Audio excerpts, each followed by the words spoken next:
Hello, you are most welcome at my एक English solution. आज हम जानेंगे how to convert Hindi to English sentence, यानी हिंदी के वाक्य को अंग्रेजी में कैसे बदले, यानी उनको कैसे बनाएं। तो इसी वीडियो में हम जानेंगे इसके बारे में, यानी दुनिया का कोई सा भी सेंटेंस हिंदी का उसकी इंग्लिश हम कैसे बना सकते हैं। तो उसके लिए हमको जानना है कुछ चीजें जो आपको स्क्रीन पर दिख रही होगी, है ना। तो बिना देरी किए हम वीडियो को स्टार्ट करते हैं। तो जैसे कि मैंने सेंटेंस ले लिया, मैंने यहाँ पर एक मैं कक्षा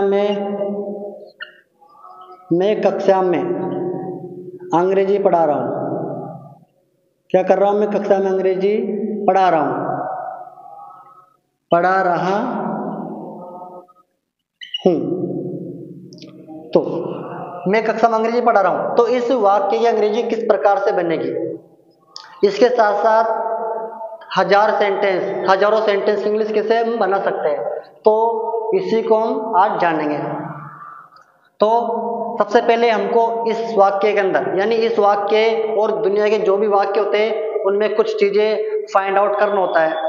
और वो कौन सी चीजें जिनको हम ढूंढ लेंगे तो हमारा हिंदी का सेंटेंस इंग्लिश में बनाने के लिए बहुत हमको क्या मिल जाएगी, हेल्प मिल जाएगी, सहायता मिल जाएगी। तो देखते हैं हमको इसमें क्या क्या चीजें ढूंढने की आवश्यकता है, क्या क्या चीजें ढूंढने की नीड्स है।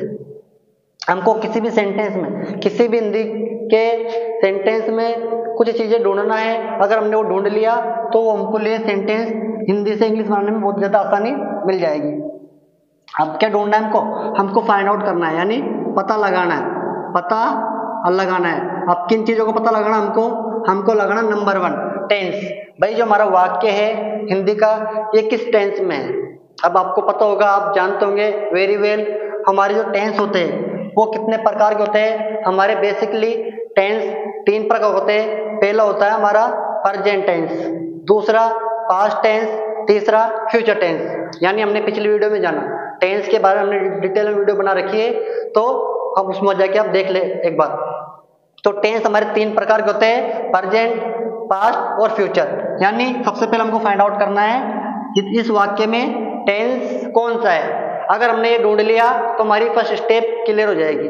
सबसे पहले टेंस ढूंढना है, तो टेंस कैसे ढूंढेंगे, पता कैसे करेंगे, प्रेजेंट है या पास्ट है या फ्यूचर है। तो इसके लिए आपको मैंने हिंट दे रखा है, यानी प्रेजेंट टेंस होगा तो लास्ट में क्या मिलेगा आपको, लास्ट में मिलेगा हे, हो, हूं। अगर पास्ट टेंस होगा तो क्या मिलेगा लास्ट में आपको, था, थे, थी मिलेगा। और अगर फ्यूचर टेंस होगा तो क्या मिलेगा आपको लास्ट में, गा, गे, गी मिलेगा। लेकिन आप देखते हैं इसमें आपको क्या मिल रहा है, हे, हो, हूं में से क्या मिल रहा है आपको, देखो क्या मिल गया, हूं मिल गया ना। अब टेंस कौन सा होगा हमारा, ये प्रेजेंट टेंस होएगा। कौन सा होएगा, प्रेजेंट टेंस। ऐसे ही आप लाखों सेंटेंस को पहचान सकते हो ये हमारा टेंस कौन सा है। यानी लास्ट में देखना है हमारा ये प्रेजेंट है या पास्ट है, फ्यूचर है, तो पता लग जाएगा आपको। अगर गा, गे, गी होगा तो फ्यूचर टेंस है, था, थे, थी होगा तो पास्ट टेंस है, और हे, हो, हूं होगा तो हमारा प्रेजेंट टेंस होगा। तो हमने बड़ी आसानी से पता लगा लिया यहाँ पर कि भाई ये हमारा टेंस है, ये कौन सा है, ये हमारा प्रेजेंट टेंस है, PRESENT, प्रेजेंट टेंस है। आगे देखते हैं हमको और इस वाक्य में क्या चीजें ढूंढने की आवश्यकता है। हमको नंबर 2 ढूंढना है सब्जेक्ट। अब सब्जेक्ट क्या होता है इसके बारे में समझते हैं अपन। सब्जेक्ट होता है यानी कार्य को करने वाला, कार्य कौन कर रहा है, कार्य करने वाला कौन मौजूद है, तो बस उसको ढूंढना है हमको। भाई कार्य सेंटेंस में कौन कर रहा है, कार्य करने वाला है या नहीं है, पता तो लगे। भाई कोई कार्य है, कोई बात है तो कहने वाला होना चाहिए ना। तो ये मैंने बात कही, मैं कक्षा में अंग्रेजी पढ़ा रहा हूं। अब इसमें ये कार्य कौन कर रहा है, आपको दिख रहा होगा इसमें कार्य हो रहा है मेरे द्वारा, यानी कार्य हो रहा है मेरे द्वारा। तो हमको क्या ढूंढना है, नंबर 2 पे ढूंढना है सब्जेक्ट, जो आप बड़ी आसानी से ढूंढ लोगे। आगे देखते हैं नंबर 3, है ना। नंबर 3 ढूंढना है हमको वर्ब, यानी कार्य। भाई कार्य तो मैं कर रहा था, कार्य करने वाला तो मैं था, लेकिन क्या कर रहा हूं मैं, भाई कार्य क्या हो रहा है इसके अंदर, मेरे द्वारा कार्य क्या कौन सा किया जा रहा है, कार्य हो रहा है मेरा पढ़ाने का। क्यों रहा दोस्तों, पढ़ाने का कार्य हो रहा है, यानी मैं अंग्रेजी पढ़ा रहा हूं। तो क्या है हमको नंबर 3 पे क्या ढूंढना है, वर्ब ढूंढना है, यानी इसमें एक्शन कौन सा हो रहा है, एक्शन क्या हो रहा है। एक्शन तो पता होना चाहिए दोस्तों हमको, तो एक्शन पता लग गया हमको नंबर 3 पे एक्शन ढूंढना है। इस वाक्य में वो कार्य कौन कर रहा है और क्या कर रहा है। इतना ढूंढने के बाद में हमको आगे चलना है, आगे बढ़ना है और हमको ढूंढना है ऑब्जेक्ट के बारे में। अब दोस्तों इससे पहले जानते हैं ऑब्जेक्ट आखिर होता क्या है, किसे कहते हैं। तो ऑब्जेक्ट बेसिकली हम जानना चाहें यानी जो कार्य हो रहा है वो किस पे हो रहा है, वो कार्य किस पर हो रहा है। जैसे पढ़ने का कार्य हो रहा है, बट ये पढ़ने का कार्य किस पे हो रहा है, किसको पढ़ा जा रहा है। तो हम बात करें यहाँ पर है अंग्रेजी, यानी मैं अंग्रेजी पढ़ा रहा हूं। क्या पढ़ा रहा हूं मैं, अंग्रेजी पढ़ा रहा हूं, यानी पढ़ाने का कार्य कर रहा हूं, बट कार्य किस पे हो रहा है, मेरा हो रहा है अंग्रेजी पर। तो अंग्रेजी क्या हो जाएगा, हमारा ऑब्जेक्ट हो जाएगा। देखो हमने ढूंढ लिया है, सबसे पहले टेंस ढूंढना है, फिर सब्जेक्ट ढूंढना है, फिर वर्ब ढूंढना है, फिर ऑब्जेक्ट ढूंढना है। अगर हमने किसी भी सेंटेंस के अंदर से 4 चीजें को ढूंढ लिया, पता लगा लिया, तो हम चुटकियों में हिंदी से इंग्लिश सेंटेंस को आसानी से बना सकते हैं, कन्वर्ट कर सकते हैं। आइए हमको इनको पता करने के बाद में हमको कौन सी स्टेप का फॉलो करना है। तो हमारे पास एक स्ट्रक्चर है, उसको यूज हमको करना है। यानी सबसे पहले इनको ढूंढने के बाद में हमको क्या करना है, सब्जेक्ट लिखना है। उसके बाद में वर्ब जो हमारी होती है 2 प्रकार की वर्ब होती है, हमारी 2 प्रकार की वर्ब होती है। एक होती है हेल्पिंग वर्ब, एक होती है मेन वर्ब। थोड़ा डिटेल में समझते हैं हम इसको। हेल्पिंग वर्ब किसे कहते हैं और मेन वर्ब किसे कहते हैं, तो देखते हैं दोस्तों ना। हेल्पिंग होती है हमारी 3 हेल्पिंग होती है हमारी, जैसे होती है हमारी बी फॉर्म, है ना, बी फॉर्म। अब बी में कौन कौन सी आती है, बी में आती है हमारी इज, एम, आर, और आती है हमारी वाज, वर। अगली होती है हमारी होती है हैव फॉर्म, सॉरी हाँ डू फॉर्म होती है हमारी, अगली होती है डू फॉर्म। यानी इसमें आता है डू, डज, और होता है और डिड। हमारा होता है और इसमें आती है हैव फॉर्म। कौन सी होती है, हैव, यानी इसमें आती है हमारे हैज, हैव, और एक होती है हमारी हैड। तो ये हमारी क्या होती है, हेल्पिंग वर्ब होती है। बात करें मेन वर्ब की, तो मेन वर्ब होती है दोस्तों हमारे, मेन वर्ब यानी होती है क्या करती है, कार्य को डिनोट करती है, यानी एक्शन को डिनोट करती है, यानी कार्य बताने वाला। भाई कार्य क्यों हो रहा है, भाई कार्य रोने को हो रहा है, हंसने को हो रहा है, खाने को हो रहा है, पढ़ाने को हो रहा है। आखिर कार्य किस प्रकार का हो रहा है, कार्य कौन सा किया जा रहा है, जाने का, घूमने का कार्य किस प्रकार का हो रहा है यहाँ पर। तो यानी तो कार्य की भी हमारी होती है मेन वर्ब होती है 5 फॉर्म। तो हमारे मेन वर्ब कितनी फॉर्म होती है, हमारी मेन वर्ब की भी 5 फॉर्म होती है। वर्ब की फर्स्ट फॉर्म, वर्ब की सेकंड फॉर्म, वर्ब की थर्ड फॉर्म, वर्ब की फोर्थ फॉर्म, एक होती है वर्ब की 5th फॉर्म। तो ये हमारी मेन वर्ब की होती है फॉर्म से 5 टाइप की। कितनी होती है, फॉर्म्स होते ना, रूप क्या होता है हमारा 5 प्रकार का। अभी कौन सा 5 प्रकार का हम कैसे जानेंगे, हमारे पास कौन सा प्रकार लिखना, हमको कौन सा नहीं लिखना, उसके लिए देखते हैं। जैसे हमने लिया गो, ये हमारा वर्ब की कौन सी फॉर्म है, फर्स्ट फॉर्म, यानी बेस फॉर्म। वर्ब की बेस फॉर्म होती है हमारी फर्स्ट फॉर्म, यानी गो कौन सी फॉर्म है, वर्ब की फर्स्ट फॉर्म या फिर बेस फॉर्म हो सकती है। आगे देखें गो की सेकंड फॉर्म कौन सी होती है, गो की सेकंड फॉर्म होती है हमारी WENT, वेंट। और गो की थर्ड फॉर्म होती है हमारी गोन, कौन सी होती है, GONE, गोन। और वर्ब की चौथी फॉर्म और वर्ब की 5वीं फॉर्म के बारे में बात करें तो ये अलग से नहीं बनी है, ये बनी है वर्ब की फर्स्ट फॉर्म से। किससे बनी है, वर्ब की फर्स्ट फॉर्म से। देखते हैं कैसे बनी वर्ब की फर्स्ट फॉर्म से, चौथी फॉर्म कैसे बनी है वर्ब की फर्स्ट फॉर्म से, 5वीं फॉर्म कैसे बनी है, देखते हैं अपन। जब भी हम वर्ब की फर्स्ट फॉर्म में क्या कर देंगे, जब भी हम वर्ब की फर्स्ट फॉर्म में क्या कर देंगे, ING ऐड कर देंगे। जब भी हम वर्ब की फर्स्ट फॉर्म में ING ऐड कर देंगे तो उससे हमारी एक नई फॉर्म बनती है वर्ब की, उसको बोलते हैं हम चौथी फॉर्म। क्या बोलते हैं, चौथी फॉर्म बोलते हैं, वर्ब की चौथी फॉर्म बोलते हैं। और जब हम वर्ब की फर्स्ट फॉर्म में क्या कर देंगे, एस या फिर ES ऐड कर देंगे। जब भी हमको दिखे किसी वर्ब के अंदर क्या दिखे, ING दिखे, तो हम क्या मानेंगे, उसको वर्ब की चौथी फॉर्म मानेंगे। लेकिन जब भी जिस भी वर्ब क्या क्या मिल जाए आपको एस या एस दिख जाए तो वो वर्ब कौन सी होगी हमारी, वो वर्ब हो जाएगी हमारी पांचवी फॉर्म। यानी वर्ब की फर्स्ट फॉर्म से चौथी फॉर्म बनी है और वर्ब की फर्स्ट फॉर्म से कौन सी फॉर्म बनी है, हमारी पांचवी फॉर्म बनी है। तो हमने जान लिया हमारी वर्ब दो प्रकार होती है, एक होती है हेल्पिंग वर्ब, एक होती है मेन वर्ब। तो हेल्पिंग वर्ब में होती है हमारी तीन, यानी बी की फॉर्म जिसमें is, am, are, was verb होता है। एक होता है हमारा डू की फॉर्म जिसमें डू, डज, डिड होता है। नंबर 3 होती है हमारी हैव फॉर्म जिसमें होता है हैज, हैव, हैड। और बात करें मेन वर्ब की जो कार्य को डिनोट करती है, कार्य को रिप्रेजेंट करती है, यानी कार्य कौन सा हो रहा है, कार्य कौन सा नहीं हो रहा है। तो बात करें मेन वर्ब हमारी पांच मतलब वर्ब की पांच फॉर्म होती है जिनमें से, यानी first form, second form, third form, fourth form और फिफ्थ फॉर्म। तो ये कैसे बनी है, तो वर्ब की फर्स्ट फॉर्म जैसे गो ले लिया अपन ने, तो गो वर्ब की फर्स्ट फॉर्म है और वेंट इसकी सेकंड फॉर्म है गो की, और वेंट सॉरी गो, वेंट, गोन, गोन इसकी थर्ड फॉर्म है। बात करें चौथी फॉर्म और पांचवी फॉर्म कहां से आई, तो हमने जाना अभी जब भी वर्ब की फर्स्ट फॉर्म में क्या मिल जाए, वर्ब की फर्स्ट फॉर्म में आईएनजी लग जाए तो वो चौथी फॉर्म बनकर तैयार हो जाती है हमारी। और जब भी वर्ब की फर्स्ट फॉर्म में एस या एस ऐड कर देंगे तो वर्ब की पांचवी फॉर्म बनकर तैयार हो जाएगी। अब देखते हैं हम, तो हमने जान लिया भाई किसी भी सेंटेंस में से हमको ये चीजें ढूंढनी है, चार चीजें। ये चीजें ढूंढने के बाद हम प्रत्येक सेंटेंस की, दुनिया का कोई सा भी सेंटेंस हो हिंदी का, उसकी इंग्लिश आसानी से बना सकते हैं हम। तो हमने चीजें ढूंढ ली, हमारा टेंस कौन सा है इस सेंटेंस के अंदर, इस वाक्य में टेंस कौन सा है, उसके बाद में सब्जेक्ट कौन है, कार्य कौन कर रहा है, वर्ब कार्य क्या हो रहा है, और ऑब्जेक्ट वो कार्य किस पर हो रहा है, ये ढूंढ लिया हमने। आगे देखते हैं अपन, उसके बाद में हमको ये स्ट्रक्चर फॉलो करना है, सब्जेक्ट लिखना है पहले, फिर वर्ब लिखना है, फिर ऑब्जेक्ट, फिर अदर। तो देखते हैं, अब इसको फाइंड आउट करते हैं अपन, देखते हैं, पता लगाते हैं।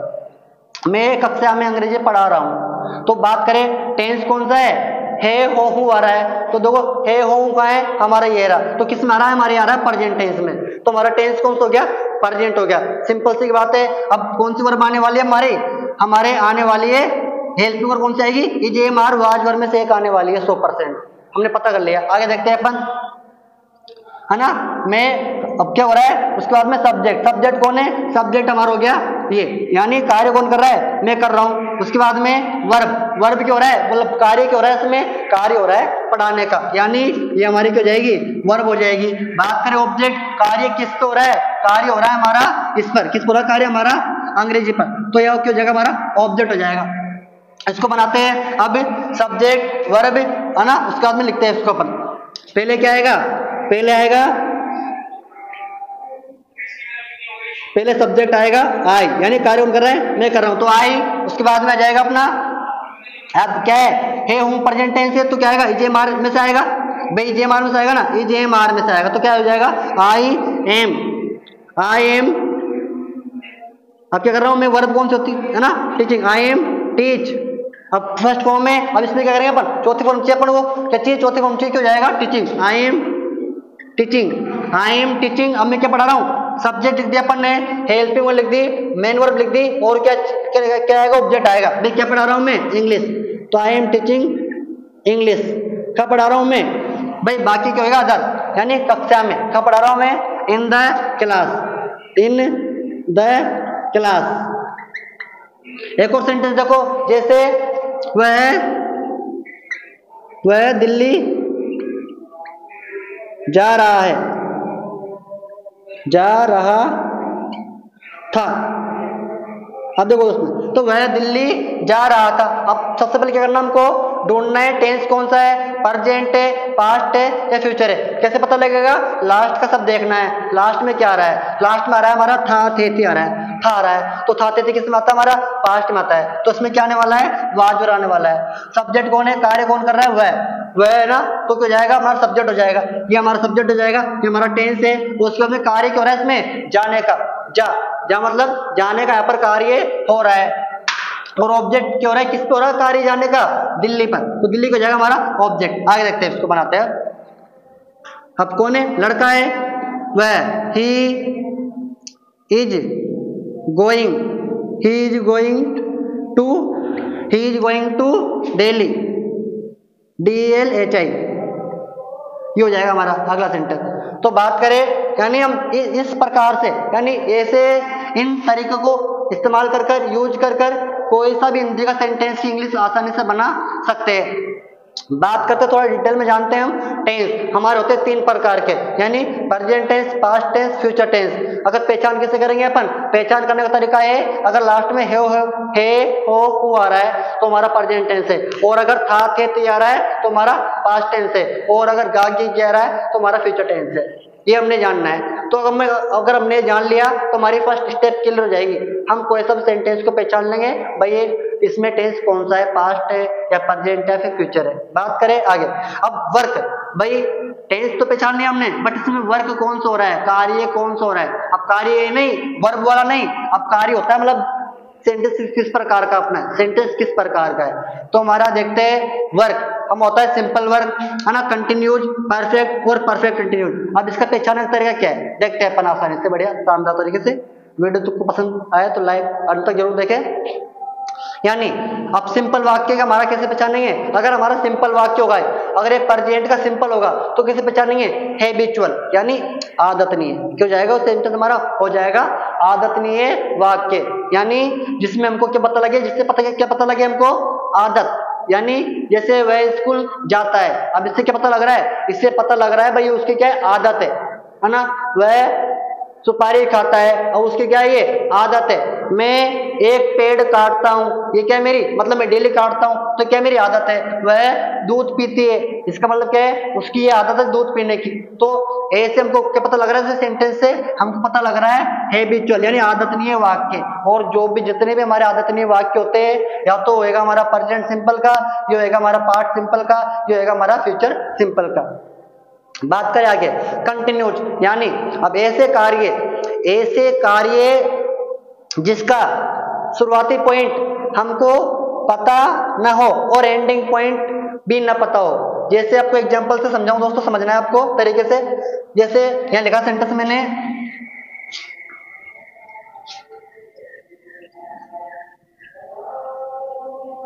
जैसे समझना है आपको, ठीक है ना। जैसे वह दूध पीती है, अब इससे क्या पता लग रहा है, वह दूध पीती है।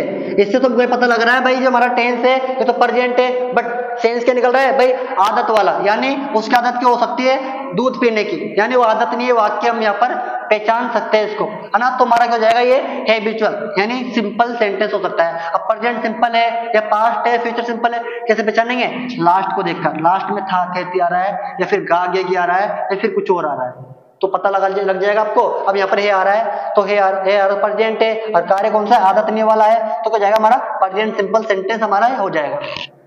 आगे देखते हैं, यानी अगला कंटिन्यूज वाला, यानी कंटिन्यूज होगा, कंटिन्यूज में होगा ऐसा कार्य जिसकी शुरुआत हमको पता ना हो, जिसकी शुरुआती पॉइंट पता ना हो और एंडिंग पॉइंट भी ना पता हो। जैसे मैं कक्षा में अंग्रेजी पढ़ा रहा हूं। अब देखो दोस्तों, मैं कक्षा में अंग्रेजी पढ़ा रहा हूं, अब समझना है इसमें, मैं कक्षा में अंग्रेजी पढ़ा रहा हूं। अब इसमें पता नहीं है, इसमें टाइम मेंशन नहीं है, इसमें भाई कब से पढ़ा रहा हूं और कब तक पढ़ाऊंगा, इसमें कोई बताया नहीं गया है, बताया नहीं है। यानी वह दिल्ली जा रहा है, पता नहीं कब से जा रहा है और कब तक जाएगा, कब तक पहुंचेगा पता ही नहीं है। वह टीवी देख रही है, पता नहीं कब से देख रही है और कब तक देखेगी। तो ऐसे वाक्य जिसकी शुरुआत कब हुई थी और अंत कब होगा, ऐसे वाक्य हमारे आते हैं कंटिन्यूज के अंदर। अब फिर वही दिक्कत, भाई कंटिन्यूज कौन सा है, प्रेजेंट है या पास्ट है या फ्यूचर है। तो पता लगाने का आसान तरीका अपना, अगर लास्ट में क्या आ रहा है, था थे ती आ रहा है तो पास्ट कंटिन्यूज है, और गा गे आ रहा है तो फ्यूचर कंटिन्यूज है। आगे बढ़ते हैं हम, वर्क में आता हमारा तीसरा पॉइंट यानी परफेक्ट। तो अब कैसे पहचानिए इसको, तो इसके पहचानने का तरीका शानदार है, यानी ऐसा कार्य जो पूरा हो चुका हो, यानी कंप्लीट हो चुका हो, फिनिश हो चुका हो। जैसे एग्जांपल थोड़ा समझाऊं आपको मैं, जैसे समझाऊं एग्जांपल तौर पे, जैसे वह अपना घर कार्य पूरा कर चुका है, वह अपना घर कार्य पूरा कर चुका है। यानी क्या है, यानी वह अपना जो उसका कार्य था घर कार्य करने का वो पूरा हो चुका है, वो कंप्लीट हो चुका है। एक और सेंटेंस देखो, है ना, मैंने चाय पी ली है, मैंने चाय पी लिए, चाय पी ली है, मैंने चाय पी ली है, मैंने चाय पी ली है। तो इसमें भी मेरा जो चाय पीने का कार्य था वो क्या हो चुका, वो मेरा समाप्त हो चुका, कंप्लीट हो चुका। आगे देखते हैं अपन। तो ऐसे निम्न सेंटेंस को हम जान सकते हैं भाई हमारा टेंस कौन सा है और इसमें वर्क कौन सा हो रहा है, वर्क कंप्लीट हो है, परफेक्ट है या फिर कंटिन्यूस या फिर सिंपल है। तो बात करते हैं, आशा करता हूं यहां तक समझ में आएगा। आगे देखते हैं अपन perfect continue tense. Perfect continue tense की पहचान क्या होती है? परफेक्ट कंटिन्यू टेंस की पहचान हमारी ये होती है, यानी ऐसे वाक्य जिसकी शुरुआती पॉइंट, शुरुआत हमको पता है बट एंडिंग पता नहीं है। ऐसे वाक्य जिनका शुरुआत कब हुआ है वो तो हमको पता है बट इसका अंत कब होगा वो हमको पता नहीं है। तो ऐसे वाक्य के लिए हम यूज करेंगे, ये वो हमारा वाक्य किस मतलब हमारे आएंगे, वो आएंगे परफेक्ट कंटिन्यूस के अंदर आएंगे। मैं लिख के समझाता हूँ, समझना ध्यान से, बड़ी ध्यान से, ठीक है ना। देख तो जैसे वह सुबह से गाना गा रही है, गाना गा रही है। जैसे वो सुबह से गाना गा रही है, अब इसमें देखो पढ़ते हैं इसको, तो वह सुबह से गाना गा रही है। तो बात करें अब कब से गा रही है, सुबह से गा रही है, बट हमको ये नहीं पता कब तक गाएगी। तो यानी इसमें हमको शुरुआत कब होती है, इसने सुबह से गाना शुरू किया था, ये तो हमको पता है, शुरुआती पॉइंट पता है हमको सुबह, लेकिन कब तक गाएगी, शाम तक या 2 बजे तक या शाम को 5 बजे तक। तो ऐसे वाक्य हमारे किसमें आते हैं, परफेक्ट कंटिन्यूस के अंदर हमारे आते हैं। तो आशा करता हूं समझ में आएगा आपके ये टेंस का कॉन्सेप्ट और वर्क का कॉन्सेप्ट। तो देखते हैं फिर एक बार आपको इसको रिमाइंड करते हैं, समझना ध्यान से। यानी टेंस हमारे होते हैं 3 प्रकार के, और present tense, past tense, future tense. यानी प्रेजेंट टेंस की पहचान कैसे करेंगे, जिस बिंदु वाक्य के अंत में है, हो, हूं आ रहा है तो हमारा प्रेजेंट टेंस होगा, और अगर था, थे, ते आ रहा है तो पास्ट टेंस होगा, और गा, गे आ रहा है तो फ्यूचर टेंस होगा। और बात करें टेंस के साथ साथ हमारे होते हैं वर्क 4 प्रकार के। तो 4 प्रकार के हमारे वर्क होते हैं, सिंपल, कंटिन्यूज, परफेक्ट कंटिन्यूज। तो पहले कैसे जानेंगे हम ये 4 प्रकार के सेंटेंस, यानी ऐसे वाक्य जिससे हमें पता लगे आदत नहीं है, हैबिचुअल डेली रूटीन वाक्य पता लगे, तो वो हमारा हो जाएगा सिंपल। अब सिंपल कौन सा, प्रेजेंट हो सकता है, पास्ट हो सकता है, फ्यूचर हो सकता है हमारा, तो हम बड़ी आसानी से पता लगा लेंगे। कंटिन्यूज में हमने जाना है भी, यानी ऐसे कार्य जिनकी शुरुआत हमको पता नहीं है और अंत हमको पता नहीं है, तो ऐसा कार्य हमारे किसमें आता है, कंटिन्यूज के अंदर आता है। जैसे हमने जाना है भी, मैं कक्षा में अंग्रेजी पढ़ा रहा हूँ, तो इसमें पता नहीं है कब से पढ़ा रहा हूँ और कब तक पढ़ाऊंगा। बात करें परफेक्ट, यानी कार्य कंप्लीट हो चुका हो, ऐसा वाक्य जिसमें हमारा कार्य कंप्लीट हो चुका हो तो वो होता है हमारा परफेक्ट के अंदर। जैसे मैंने चाय पी ली है, वो वाक्य हमारा जो कार्य था हमारा चाय पीने का वो समाप्त हो चुका है और वह अपना घर कार्य पूरा कर चुका है, तो ये भी हमारा कार्य था, घर कार्य करने का वो पूरा हो चुका है। बात करें परफेक्ट कंटिन्यूज की, यानी ऐसे कार्य यानी जो जिसकी शुरुआत पॉइंट हमको पता है, शुरुआती कब हुई थी और अंत कब होगा, फिर शुरुआत तो पता है बट अंत कब होगा इसे पता नहीं है, तो ऐसे वाक्य हमारे रहते हैं परफेक्ट कंटिन्यूज के अंदर। जैसे वो 2002 से दिल्ली में रह रहा है, कब से रह रहा है, 2002 से रह रहा है, बट कब तक रहेगा पता नहीं है। वह 2 घंटे से रो रहा है, कब से रो रहा है, 2 घंटे से, बट पता ही नहीं कब तक रोएगा, 2 घंटे तक रोएगा, 10 घंटे तक रोएगा, सुबह तक रोएगा, कोई पता नहीं है। तो ऐसे वाक्य हमारे आते हैं परफेक्ट कंटिन्यूज के अंदर। आशा करता हूं आपको ये टेंस की ट्रिक्स है ना समझ में आएगी, और हमने जाना किस प्रकार से हम इन चीजों को ढूंढकर किसी भी हिंदी सेंटेंस की इंग्लिश आसानी से बना सकते हैं। वीडियो पसंद आई हो तो लाइक, शेयर, सब्सक्राइब जरूर करिएगा, और अगली वीडियो के लिए और ज्यादा आपको चैनल सब्सक्राइब जरूर करें। बहुत बहुत धन्यवाद आपका।